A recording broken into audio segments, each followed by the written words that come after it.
Welcome to The Actor's Choice, where the actors and actresses have a chance to talk about themselves and their careers.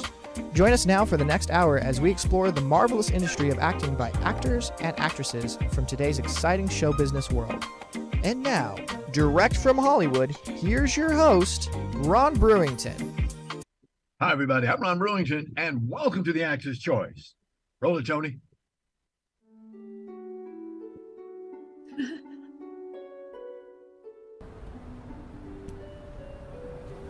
Wasn't that fun? Fun? I'm the coffee girl today. The doctor gave me 3 kidneys. Ew! Stop it! I felt it. You're out of your friggin' mind. Hey-o!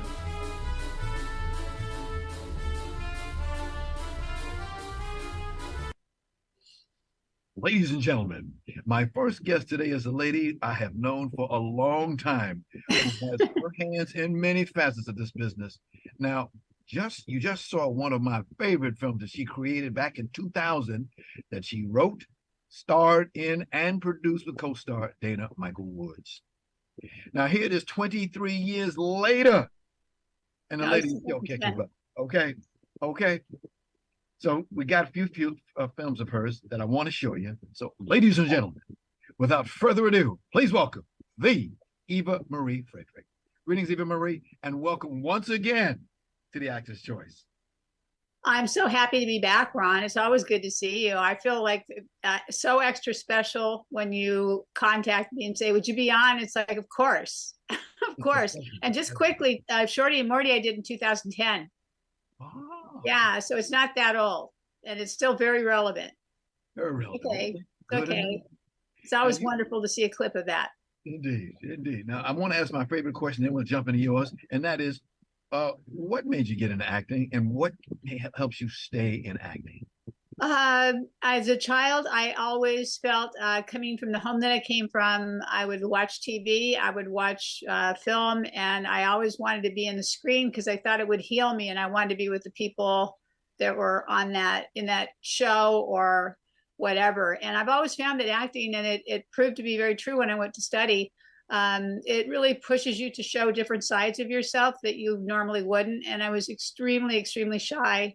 I'm still actually shyer than most people think, but I was extremely shy growing up, and acting and improv really helped me break out from that. Not completely, but a lot, yes. Okay.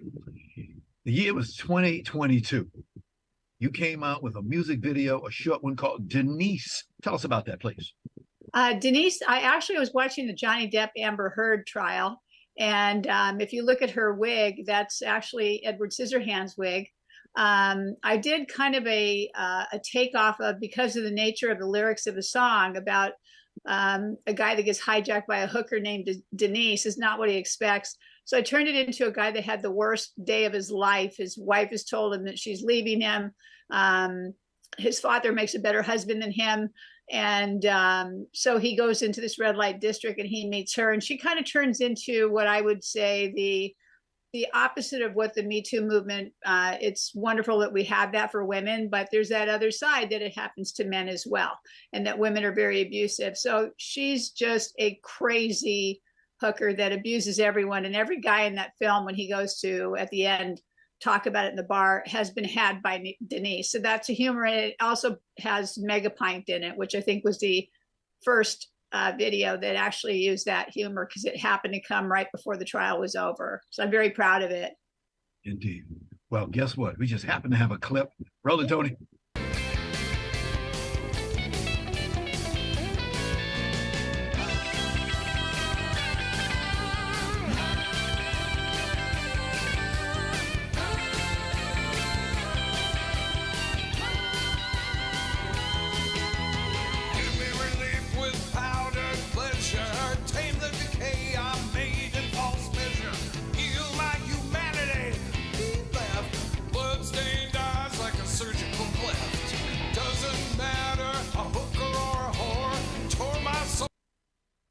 At the bar, you said.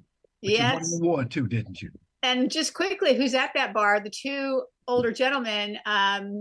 is Frank Symes, former musical director of The Who looks like the rock and roll guy. And the gentleman with the gray hair is Jack Horner, famous for working on the Jurassic Park movies. And he's discovered, oh gosh, I don't know how many dinosaurs, but he's very well known. He's a good friend. And he actually came out just to do that for me.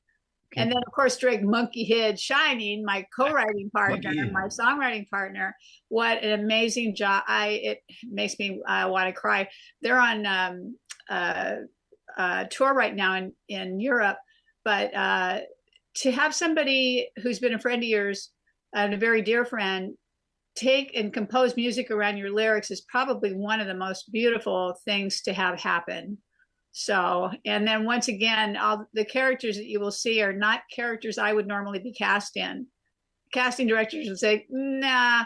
So, you know, I did the boobs, and then you'll see in Luna, I did the hips. I'm a Latina Kardashian, you know, because I am part Latina, but nobody knows it because I'm fair skinned. You know it now.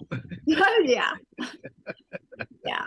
And I should be able to play that anyway. That's another thing I'm not real happy about, is that we're not supposed to play certain roles. And that's totally opposite of what I think actors should do, or artists, excuse me. Well, ladies and gentlemen, she did the role of creator, director, writer, producer, casting, music department, and then played the role of Denise. Yeah, directed, and yeah, it was all on all the music videos. So it was a lot of roles. It was very difficult, but I had really good teams that I brought on board that really supported me. And actually, I went ahead and got a monitor to put on the camera so I could actually see to make sure that the angles that I wanted were actually done. But I had wonderful people. Now, you won an award here for this one, didn't you?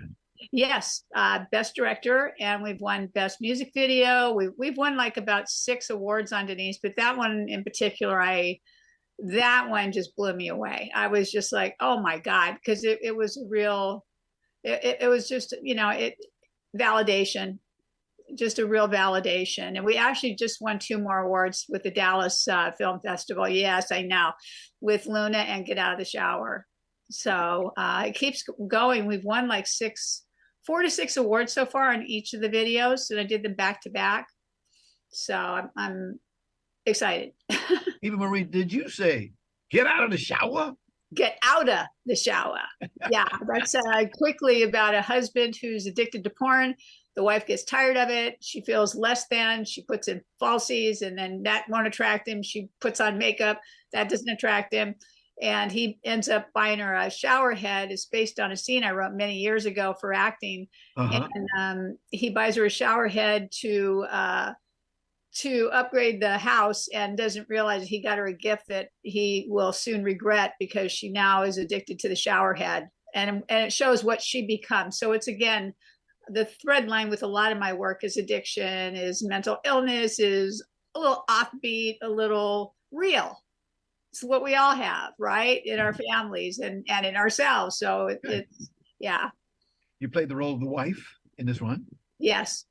Yeah, that was a hard one, getting all the fog. That was 6.5 hours in the shower with the end makeup, which is all special effects. That took 3 hours to get in. So I was up at 4 a.m. to get the makeup on, and then rip it off, and then do the beginning of the thing as the wife. So it was, that was the toughest technical shoot, but what an incredible makeup young man that I found. Well, let's roll it and see what it looks like. Roll it, Tony. A partner goodbye, improving the house, I'm a stick on the fly. Get out of the shower, make time for your man. Get out of the shower, I'm not in Japan. Return the worst present, a partner goodbye, improving the house, I'm a stick on the fly. Oh baby, get out of the shower. Baby, you clean enough. Baby. What did he say? Get out of the shower. No, he was like, oh my God, that's Phil Adrisi, who was actually in Shorty and Morty too. He's a very dear friend. And it's funny with Phil, he always says to me when I call him up, you know, I never know what the hell you're doing. I don't get your art, but I just love your art. And he just jumped on board, and he was really happy with the results, because the relationship between the two of us. There's a lot of comedy in it. Yes. And also the blow up doll is from Shorty and Morty. I resurrected her from, that was Peter's, my son who played the young boy, homeless boy, and that was his blow up girlfriend. So he wakes up thinking it's his wife and realizes she found his blow up doll. She blows it up and then she's in the shower and he finds out she's turned into a monster. Wow. A beautiful monster, I think. Yep. And you did win the Best Erotic Short Award. Yeah, won Best Erotic Short. We just won Best Video on that with the Dallas, and we've won a couple of others on visual. And it's a very unique video, so they're not quite sure how to place it. Okay. The year again, 2022, and here you came with this other one, Luna. Tell us about Luna, please. I'm sorry? Can you tell us about Luna? Yeah, Luna is the imagination, what the music video is the imagination of a guy that has what he considers his, like, the woman he wants to be with. And then she comes, he sees her in life. So he stalks her. And she's the Latina Kardashian. And Luna's just into her own thing. And yeah, it's a lot of fun. It's a lot of fun with the play on words. It's the chorus is something that once a person hears it, it's been repeated over and over. People pick up on the song a lot. I'd like to do that live, and I think we're going to in with makeup, and that takes a lot. Wow. We just, once again, we got to go. Roll it, Tony. Luna wore no panties in bed, they were wrapped around my twisted head. Scented lace and silky satin, baby was a sexy Latin. She was curvy, simply killer, brows painted on so thick and black, lips and face, no lines, all filler. Dulce cakes drove me to Jack. Don't show me the door, Luna, baby, please don't show me the door. She slapped me upside my head, I fell onto the heart. Where do you get the idea for things like this? I don't know. It comes from the songs, and then and from that, it's like, okay, what storyline can I go ahead and create to make the lyrics and the story of the actual song make sense? So I go with whatever I feel. And with Luna, it was pretty easy. And I worked with Annie Aquino before. I think you've had him on the show as well. Oh, yes. And Drake, of course, is in there. And what was funny is we went to Alvera Street to shoot. And I asked one of my PAs, I said, where's Frank Symes at? That's, the gentleman that is in all of them and did the theme music. Yes. That was musical director of The Who. And he said, well, I talked to him like 20 minutes ago. And I said, well, we're not that far apart. So I said, call him. And when he saw me, I wasn't thinking that I'm in costume. So he didn't recognize me at all, because I'm not built like Luna at all. And he said, I saw this really hot chick. And, I thought, wow.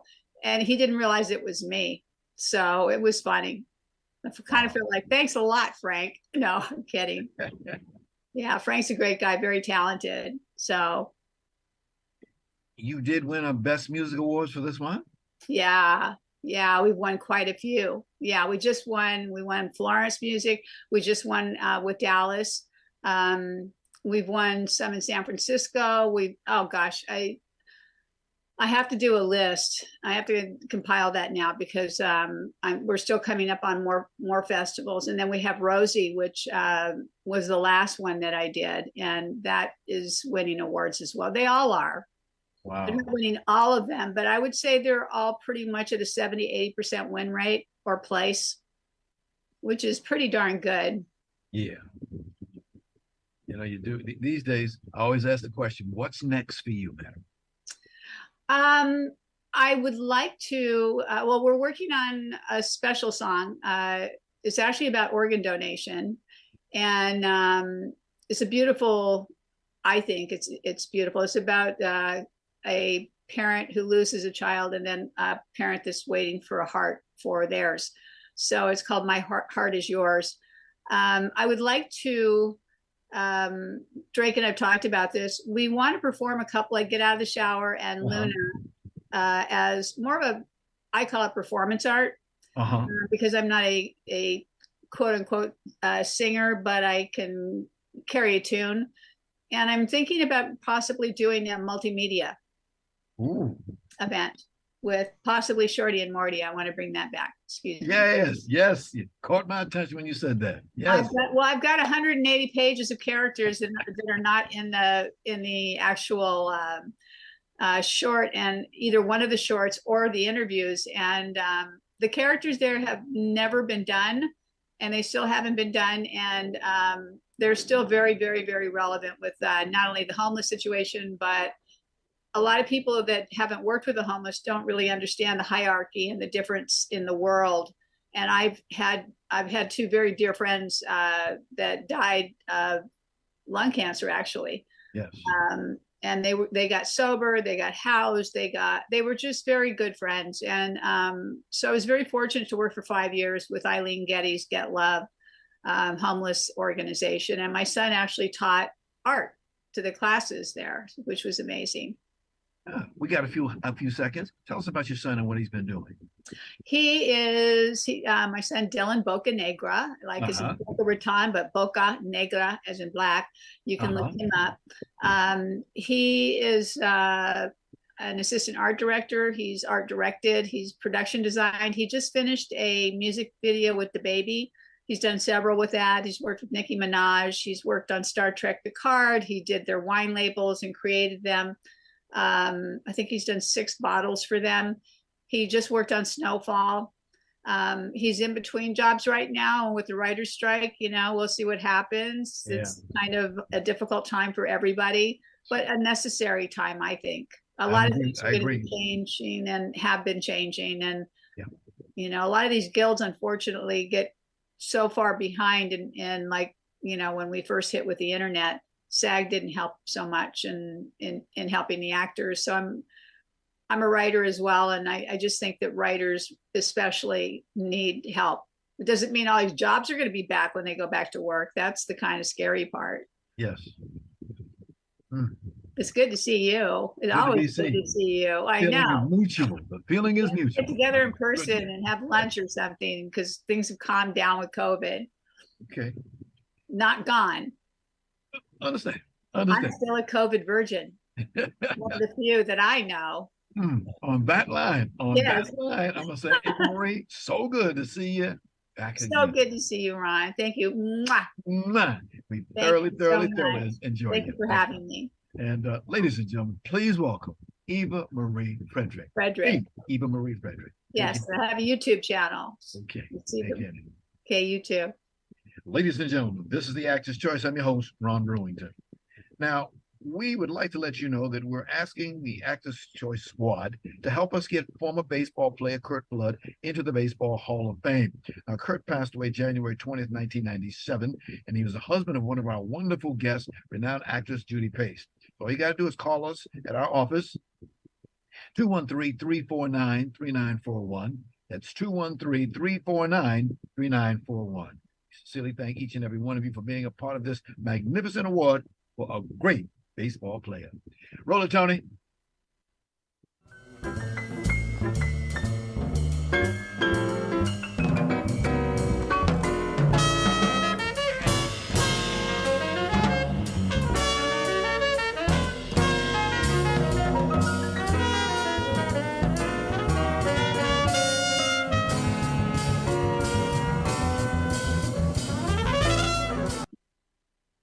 Ladies and gentlemen, our next guest today is a theater veteran who believes in the power of theater. He studied at the American Conservatory Theater in San Francisco, and for more than 40 years, that's right, 40 years, he's worked extensively in theater, film, and television as an actor, director, and producer. Additionally, he's the co-founder, along with Danny Glover, of the Roby Theater Company, one of Los Angeles' longest operating and most award-winning African-American-led theater companies. Ladies and gentlemen, Please welcome the one, the only Ben Guillory. Greetings, Ben, and welcome to the Actor's Choice. Can you hear me, Ben? Hey, Okay, how you doing? thanks, Ron. Thanks for having me again. Yeah. You know, I can hear an echo of you speaking. Wonder where that one came from. I'm good. Okay, I see the other gentleman is with you. We'll be talking to him in just a second. Already. Can you hear me, Ron? Oh yeah, I hear you loud and clear. Loud and clear.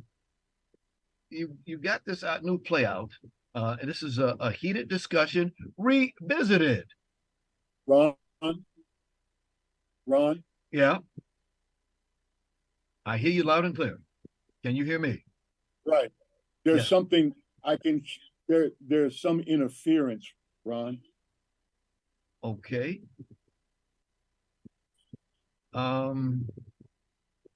The other gentleman, can you hear me loud and clear? And I think it's coming from your engineer. I see him there. Okay. Let's see. Can you hear me, sir? The other gentleman? Yes, David? That's David, right? David Bollar? Ron Bewens, you got Rick I Nelson here. can't. Okay, wrong gentleman. Okay. Can you cut him? He's the next guest. Okay, thank you. All right, how's that now? Can you hear me now? You can't hear me. Can you hear me?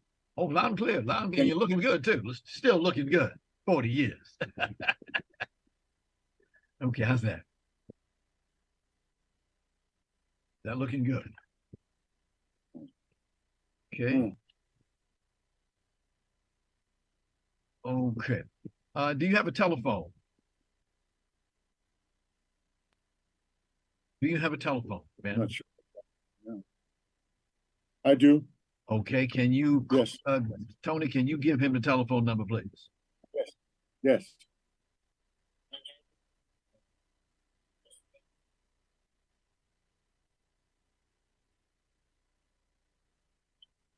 Okay. You have your cell phone with you? We can talk on the cell phone. I didn't get the number. Okay. What's the number? The number is, Tony, what's the number? It's 323 323 524 524 2599. 2599.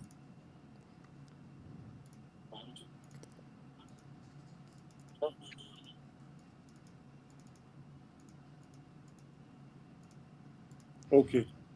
Okay. Can you hear me now? Hmm. Can you hear me now? Okay. Flip-flop a little bit here. What we're trying to do is let you know, ladies and gentlemen, that this gentleman and his crew, they have a brand new play come out called "It's a Heated Discussion Revisited." Okay, it takes on the world events. Is that it? Can you hear me? Can you hear me now, Ben? Ben, can you hear me now? All right, he should be on.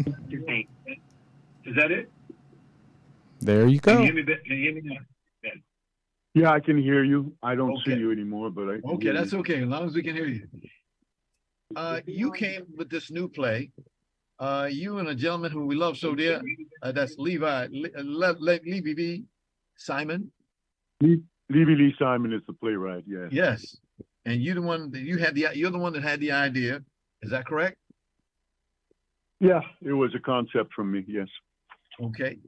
So for our listeners, can you tell us what's the difference between this play and the original play? Well, it's what's happened. The first original production last year was triggered by George Floyd's murder, and it wasn't obviously the only murder that has happened by authorities with impunity of Black people, unarmed Black people. So that was the inspiration to put together this concept where 3 African Orishas summon 13 Black iconic figures who have all died, everyone from Martin Luther King to Zora Neale Hurston to Lorraine Hansberry, Richard Pryor, Maya Angelou, Jimmy Baldwin, Dr. Francis Quest Welsing, Ida B. Wells, and more, to talk about and hopefully possibly find a solution to stop these murders. The group is assembled in a netherworld, and the conversation, even though all of these iconic figures all are after the same things, justice and equality for people of color, they are going about it different ways. I suppose the best example is Dr. King and Malcolm X. Malcolm says by any means necessary. Dr. King says by a peaceful resistance. Gotcha. And so there is conflict and friction on how to do this. And since then, since last year, as everyone knows, there has been numerous other incidents where people of color, unarmed, have been shot down or killed. And those 5 black Memphis policemen, for instance, who beat that poor young man to death. And that in itself was a seeming anomaly, because here are 5 black policemen beating this young man to death, apparently for really no reason. And we wanted to bring these kinds of things to light because these 5, for instance, these 5 black policemen, well, were no longer black. They were blue. Yes. And this is what happens when one has power. Power can corrupt, and corrupt absolutely, as in this case, where it ends up in a death of an innocent person. So we wanted to go and revisit that and have an extended conversation about what is continuing to happen in the United States and the world. The war, seemingly, on people of color. So this is what inspired us to bring it back again. Also, not everyone that wanted to see it, we had numerous calls that people who missed it wanted to see it and wanted to know if we were going to bring it back around. So we have. What excites you the most about this play? Say it again, Ron. What excites you the most about this play? Well, the conversation that it stimulates. Because that is really the purpose of it. It's to really get people talking about this, continue talking about it. You know, we get deluged with so much information through cyberspace these days. It's very hard to process and digest and continue to process all of the information that is available to us.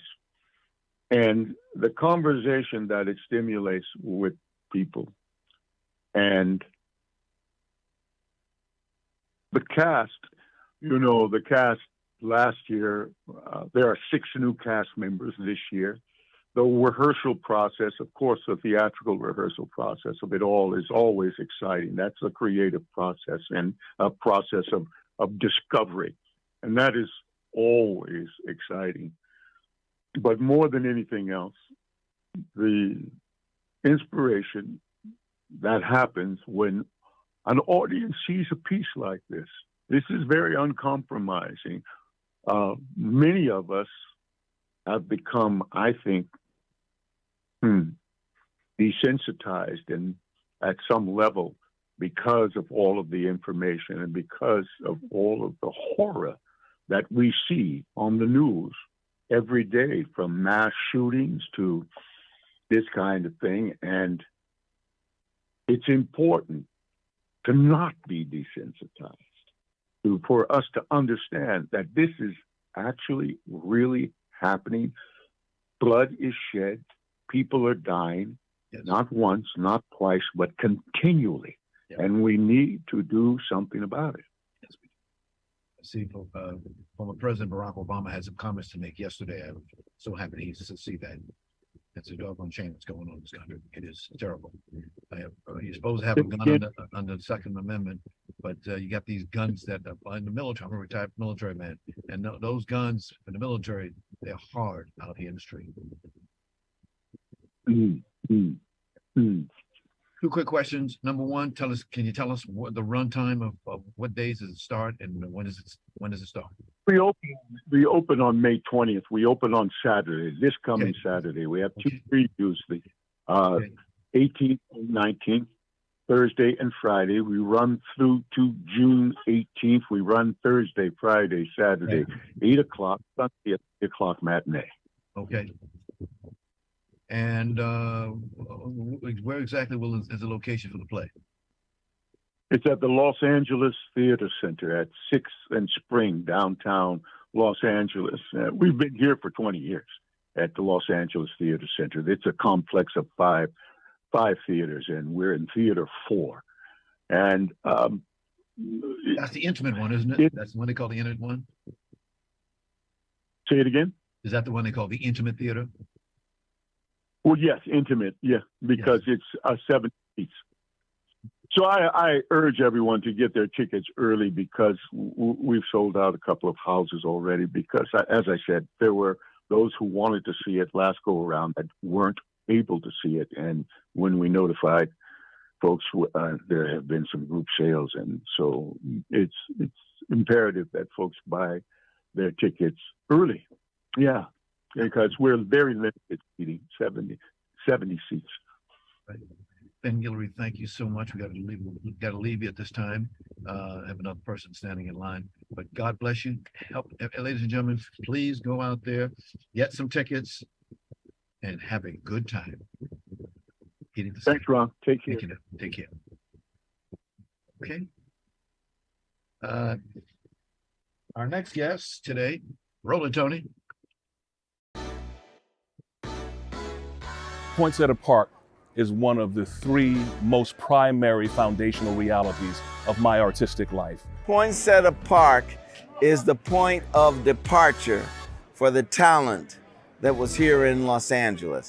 Poinsettia Park means to me that we had an opportunity as African American brothers to come together during the 70s and work with each other, try to support each other and build each other up. And during that time, by the way, there was talk to make a movie about. That's the documentary. Ladies and gentlemen, last January, I had the pleasure of meeting my next guest. We talked about a project he was doing, and he said, let's see what we can do. So we had him on as a guest on our program, and by that time, I had met his son, Derek Jones Nelson, a very accomplished photographer who gave us all kinds of photos, videos, etc., etc. Well, our guest is back on the program, and he's got a lot to tell us. So without further ado, ladies and gentlemen, please welcome documentarian producer Rick Nelson. Greetings, Rick. Welcome back to Actor's Choice. Hey, Ron, how you doing, Ron? I'm fine, doing fine. We had a little glitch there with the group there, but that's okay. We move on with it. This has been quite an experience for you. Tell us when you first got involved with this, what I call PP. When did that start?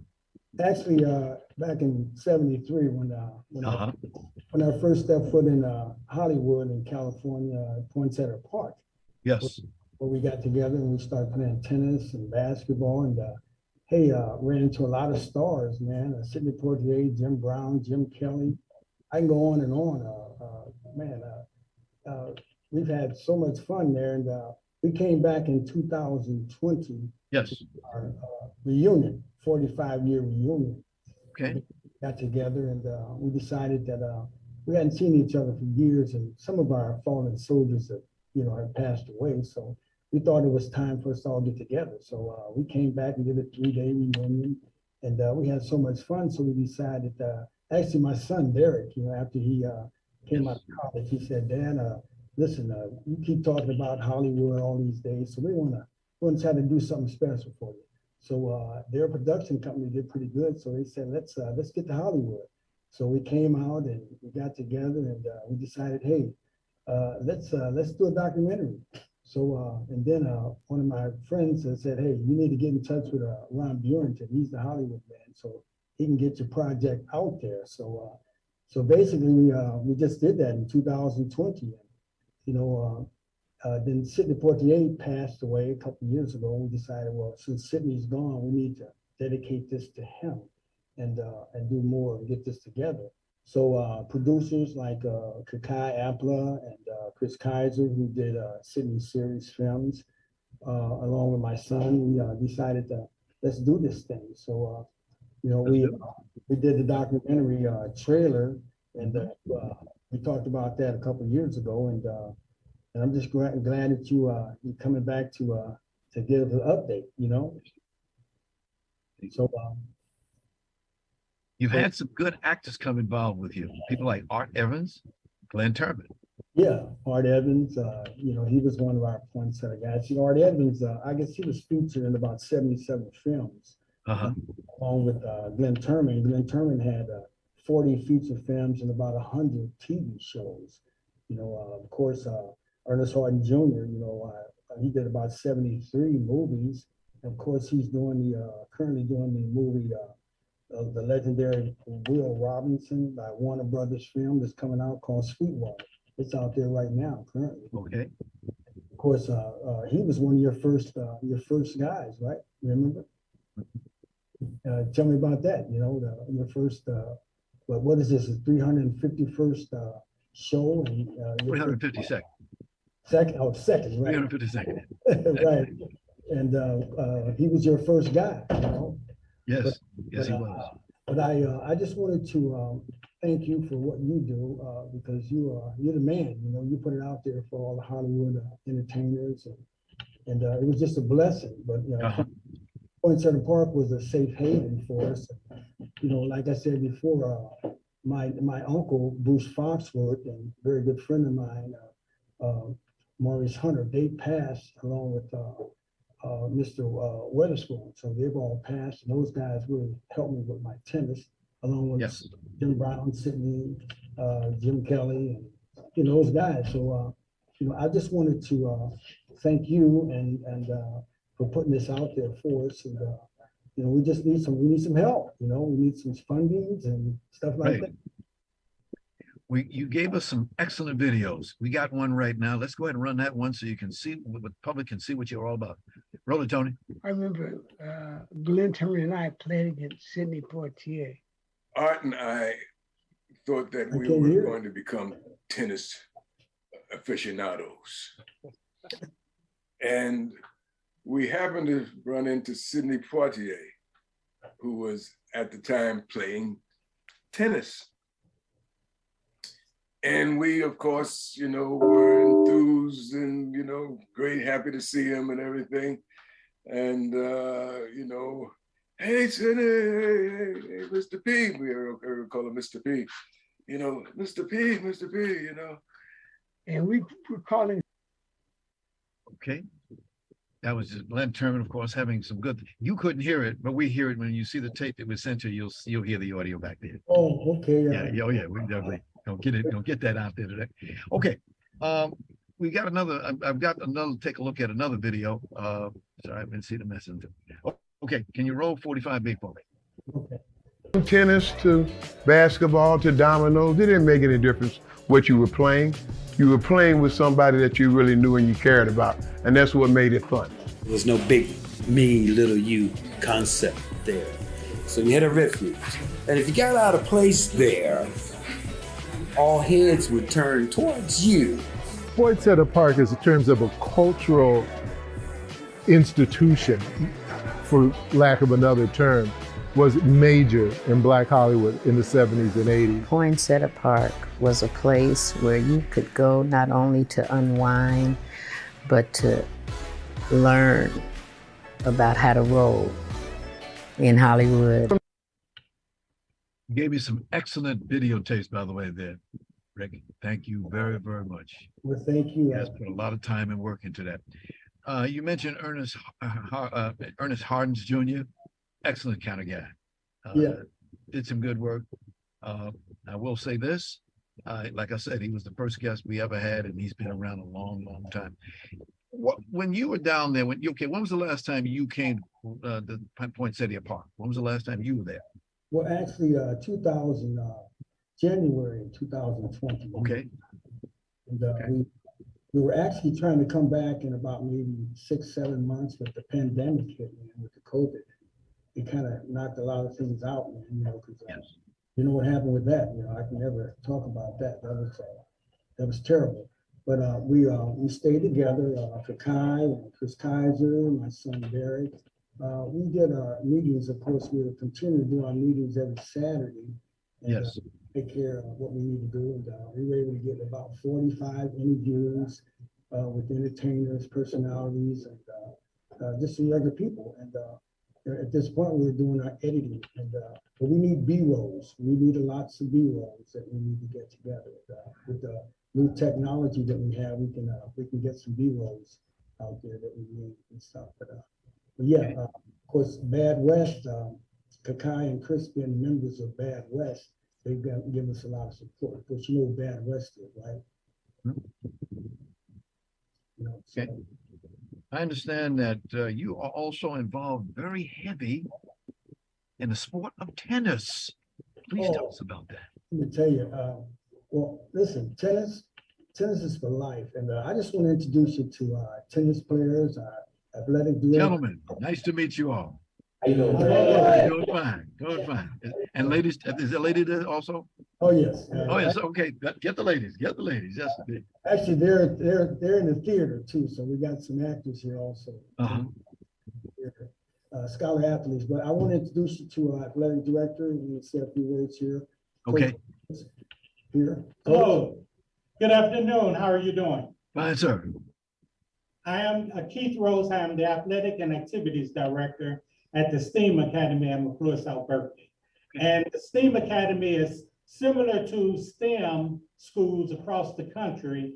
However, we have an added feature of having an A in our name: science, technology, engineering, art, and math. And so our students are very, very talented in athletics, and they're talented in the art field. And in fact, most of our athletes, especially our tennis players, they do multiple things, including being a part of our musicals and our drama department. And so, and our superintendent, Dr. Joseph Davis, had a vision for our school, and we are the only high school in Ferguson, Missouri. And so we plan on putting our name on the map and making sure that everyone across the country understands the positive things out of Ferguson, Missouri. Exactly. Thanks. Yes, sir. Rick would tell you, I'm a college professor here in Los Angeles, actually Santa Monica. And one of the things that I try to tell my students is what I call the 3 E's: education, exposure, and experience. Go out there and get it. That's right. Get those good jobs that are out there. That's what you're doing. Anything else you want to say, sir? Yes, I'd like to introduce also our head coach, Eddie Nash. Okay. Good afternoon, Ron. This is Eddie Nash, head coach of the boys and girls tennis team. Yes. Just wanted to pass on to you that we've had some great success here. And as a public service announcement, I'm hoping that this brings more minorities from the urban areas out into the tennis world. Okay. Yes. All right. And also, Marty. Rick wanted to ask you about Brainfield Productions. Can you tell me about that, please? Brainfield Productions. That's those are the production company that's producing this documentary. My son's own that company. They're producing this complete documentary. You know, and he does other things too. You've met Derek, you know, my son. So actually, we need some fundings, and we do have a link for donations for that to continue, so we can continue to get this documentary completed, and hopefully we'll have it done by next year and stuff. Hopefully even sooner, so we can get more funding. But like I say, you know, editing and stuff like that, it costs money to get that kind of stuff done. But yes, Ron, I tell you, it's been great, man, and I'm just grateful just to be here working with these tremendous, you know, scholar athletic kids here at the academy here. You know, as we say, the feeling is mutual. Is there a website that people can go to so they can put some money? Because you guys need some money, and you need it now. I've sent that to you. Is that the one you're looking at right now? Rainfall Public Production? That's it right there, sir. Already. You know, everything's right there. Okay. Derek Jones Nelson. So, excellent, excellent, excellent. We have time for one more video that I think you'll find most interesting. Number 46 being to me. You were raised under a different set of principles. You had to try to find strength in another brother because you was fighting the same war on a daily basis. It was truly a haven. It was a safe haven. I know that there are a lot of happy memories at Poinsettia Park, and John would be thrilled to be remembered as one of the alumni.